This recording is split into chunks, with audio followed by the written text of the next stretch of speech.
En gingerbread man. Mine fingre. Jeg vil lige smule være komme julehumør. No!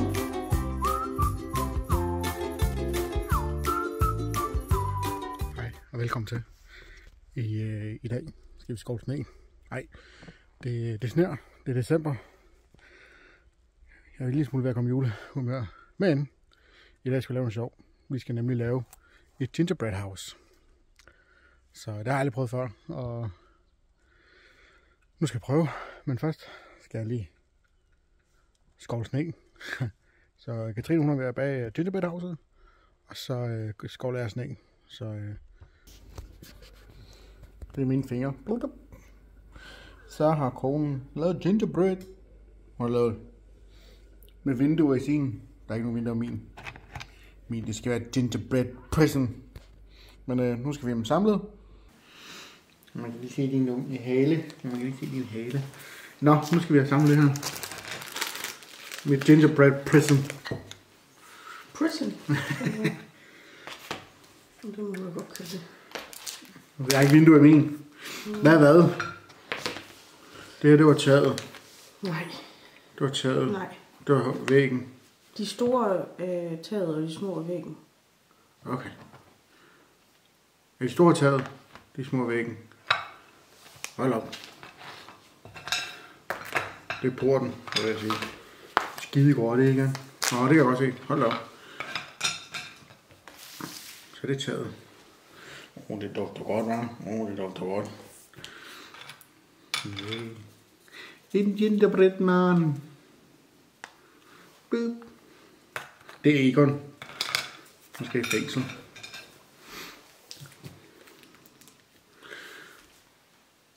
Jeg tror, man skal samle væggene først. Det bestemmer du selv. Vi prøver. Ordentligt klat lim her.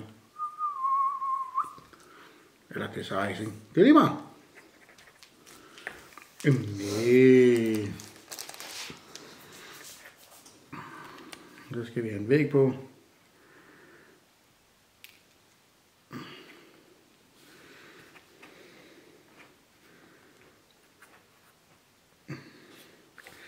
Hvorfor er jeg på fornemmelsen, at det kommer til at falde sammen?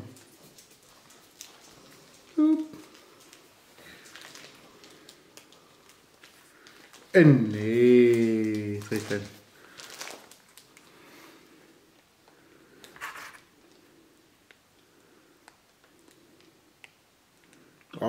Flot. Lige klat.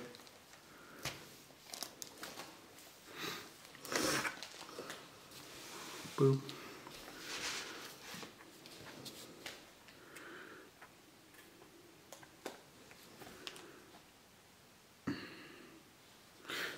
Nu er jeg glad. I fucked up I did. Hvad side skal væggen sidde på? Skal den sidde indvendigt eller udvendigt? Det ved jeg ikke. Det ved jeg heller ikke. Det skal vel sidde indvendigt, kan ikke det? Det ved jeg ikke.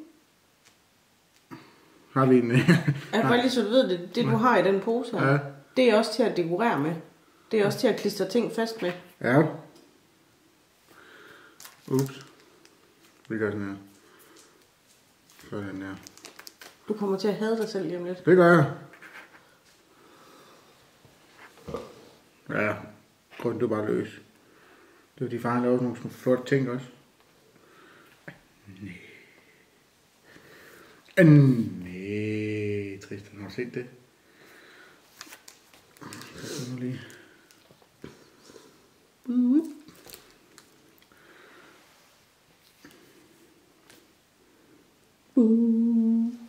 Så du pynter først, og så savner bagefter? Skal man det? Hvordan vil du sidde og lave ting på den vandrette linje nu? Og slå lodret? Ja, det må jeg. Ja. Så når du skal til at tegne dør og sådan noget, så kan du ikke bare lige flytte den op? Jeg har en dør her.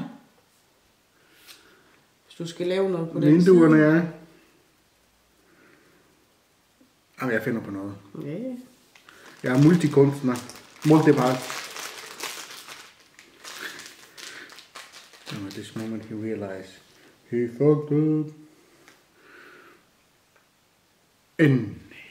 Oh shit. Oops.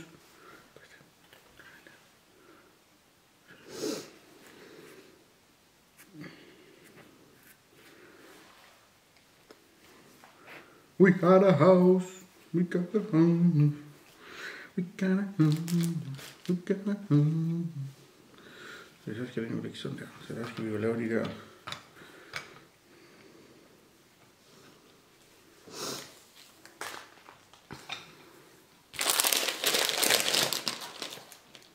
Det er lige tilbage dysten her.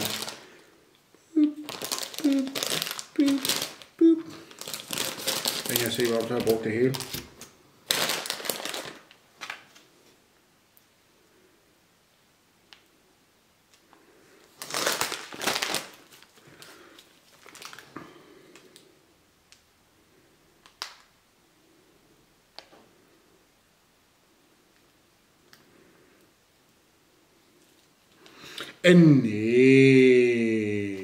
It was at this moment that he knew he fucked up.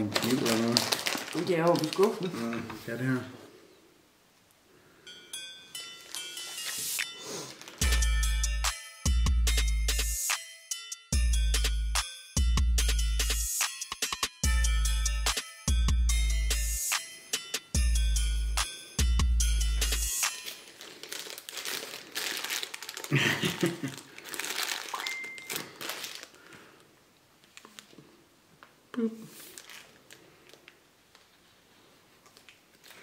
Så.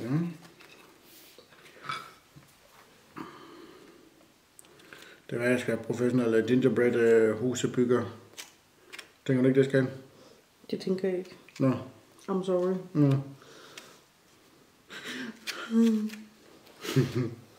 You hurt my feelings. Eller mit valg. Prøv at tænke, hvis man kommer ind til den der i skolen. Hvad hedder de? Studievejlederne. Siger, Dag, jeg vil gerne have professionelt sådan noget gingerbread. Bager. Jeg tror, din karriere vil være kort. Det tror jeg også. Jeg arbejder kun 2 dage om året. Eventually.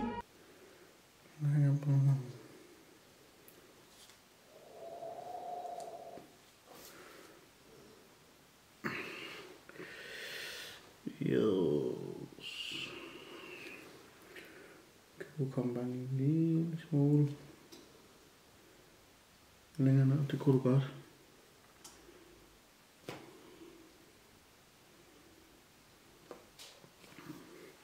Min væg er ved at falde fra den.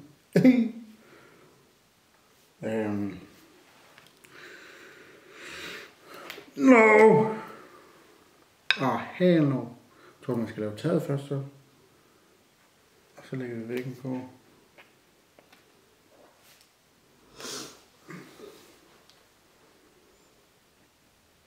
Den hænger ikke rigtig herhen. Nej. Der er en, der har bagt den skævt.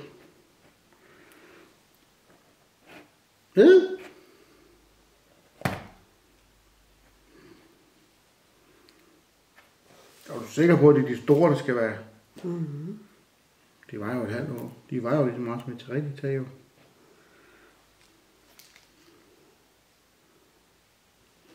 Undskyld, Tristan. Om vi har sukker over det hele nu. I have the sugar. Sugar hands.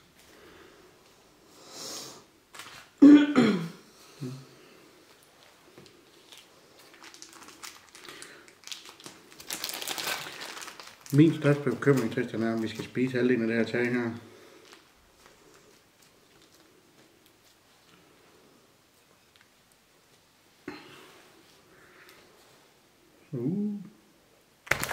No! Nej, du skal ikke spise det her.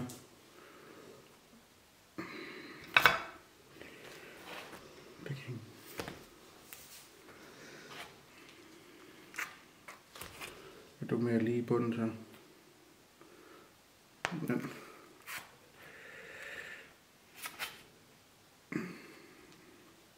Nu siger jeg det samme, som jeg giver ligesom med Lego.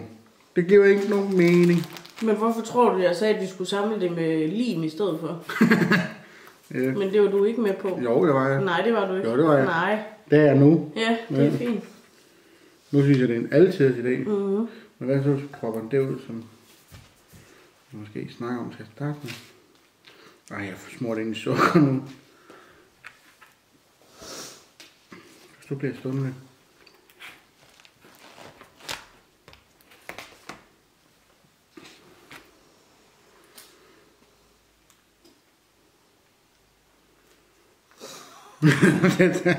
Der er bare sukker overalt nu.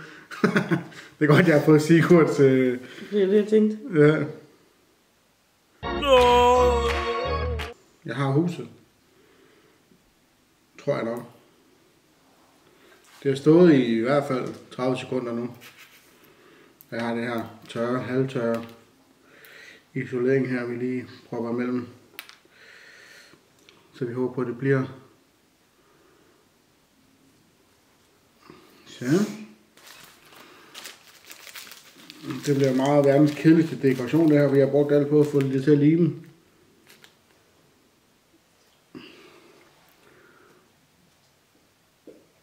Men nu står det indtil videre.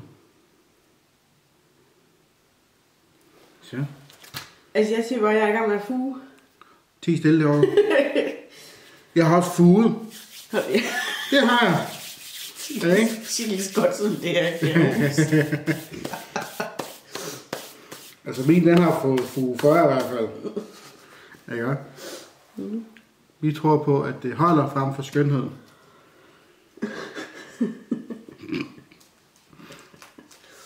Jeg har brugt en hel pose bare på at lukke. Se mig, jeg er tilbage. Og du har også lavet dekoration og alt muligt. Jeg skal nok låne din... Nej, Jo. du skal ikke have mit icing. Jeg må godt pynte mit hus nu. Det må du gerne. Der skal jeg bruge din icing. Nej, det skal du ikke. Jeg er ikke færdig.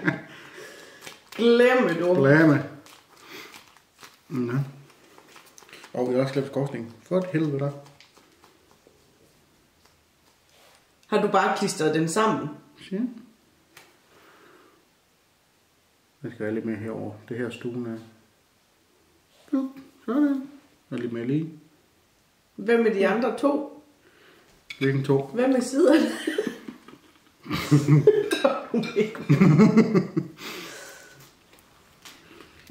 Det er ikke fået helt nok. Har de ikke det? Og det er blød ind i midten. Du tror ikke det er, fordi du har siddet og grædt rundt med det der? Højst sandsynligt.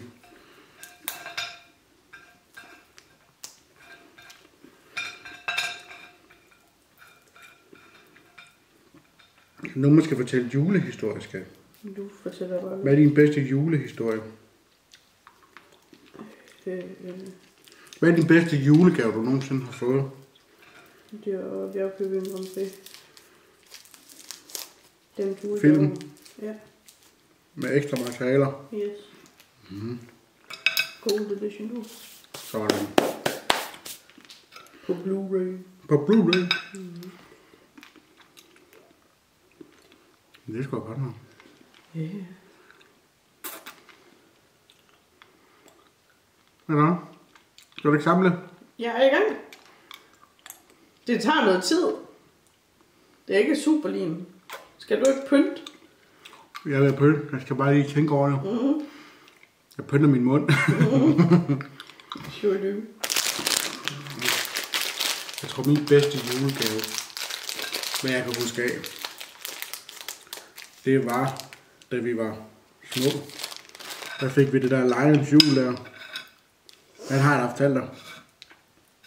Okay? Fordi vi ikke har penge til at købe julemad og sådan noget. Jo. Ja, så fik vi Lions jul.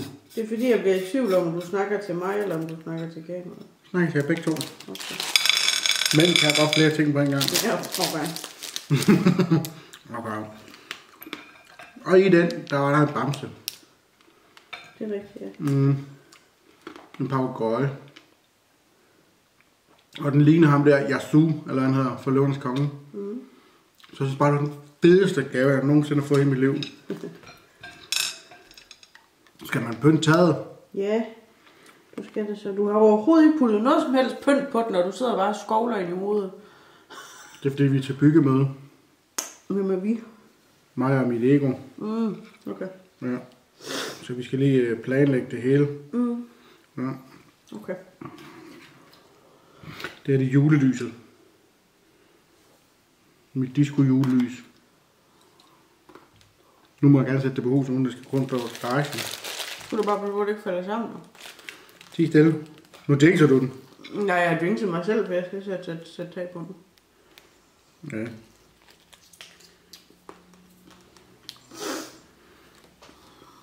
Jeg tror ikke, den er tør nok til det. Nu til jul igen, og nu til jul igen, og jul var lige til huset falder sammen, men... Der skal være en orange. Hvad er din fedeste julegave, du har fået så? Jeg ved ikke, skat. Mig. Nej, det var ikke til jul. Nej. Men jeg er så genial, at jeg gælder hele året. Okay. Ja, det er rigtigt, Tristan. Hvad skal jeg sige noget? Ikke fordi det var en julegave, men da vi rejste til Egypten den 25. Det kunne jeg godt lide. Ja, det var fedt. Ja, det var god. Det var rart. Lige komme ned og få noget varme.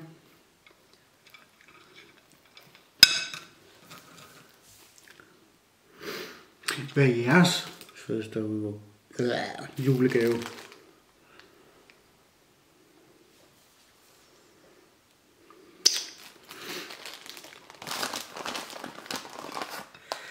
What is yours?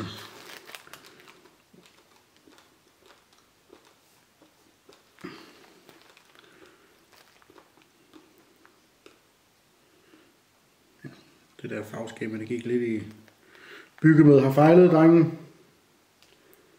Tømmeren har fucket op i det. Eller han har lavet en fejl, må vi hellere sige.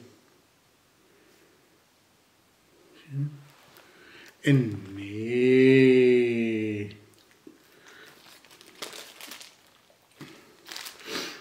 Skal det så gå hen ad huset?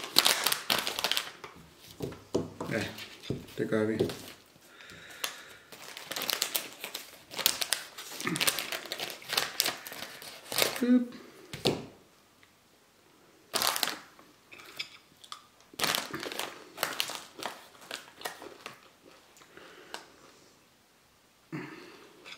Så skulle jeg ikke have proppet alt det her på taget, jo, fordi jeg prøvede ligesom at lave tag ud af det. Nå, det er ikke noget at gøre ved. Du har lavet tag ud af det? Ja. Og jeg ved, hvad du mener. Med min icing. Nå, nej, det skulle du ikke. Men jeg sagde til dem, vi begyndte, at det var det, der var. Ja. I know. De må lave noget forstærkning med det her. Jamen, det kører, den er blevet stund. Åh, der. Det var lige skatter om, der kom der. Det var lige kommunen. Har I byggetøjet? Så den har holdt i hvert fald, hvad? 3 minutter nu. Jo. Det er succes i sig selv. Jeg glæder mig til, at jeg skal klippes næste uge. Næste år? Næste uge, ja, næste år, ja. Det.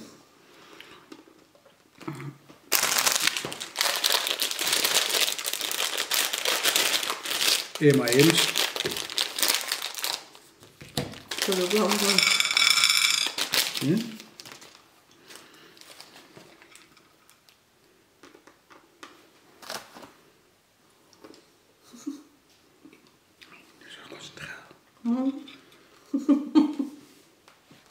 Jeg hører mig så knuffe her. Ja. Så vender vi lige Varebehar. Man skal forestille sig, det er julelys, det her. Ja, det var bare tæt den. Ja. Er der mor, der kalder på dig? Det er ikke mig. Ja. Sidder man her. Ja. Nå, hvad har I så lavet? Vi har siddet og holdt på et hus, der ikke skulle falde sammen. Ja. Mit hus falder nok sammen alligevel. Ja, det gør min også.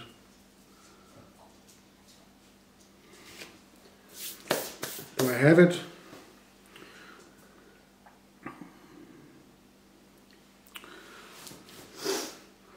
Jeg tager næsten ikke pynt det mere. Tada! Nej, hvor blev den flot. Det var dagens video. Lykke med. Jeg synes, den blev flot.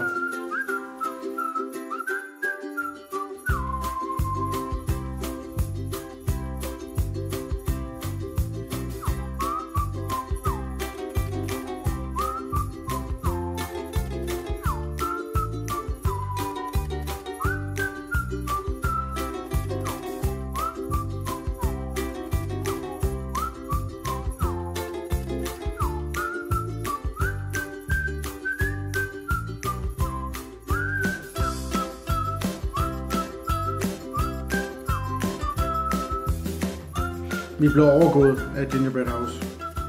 Det var sjovt, og nu er det faldet sammen. Tak fordi I så med.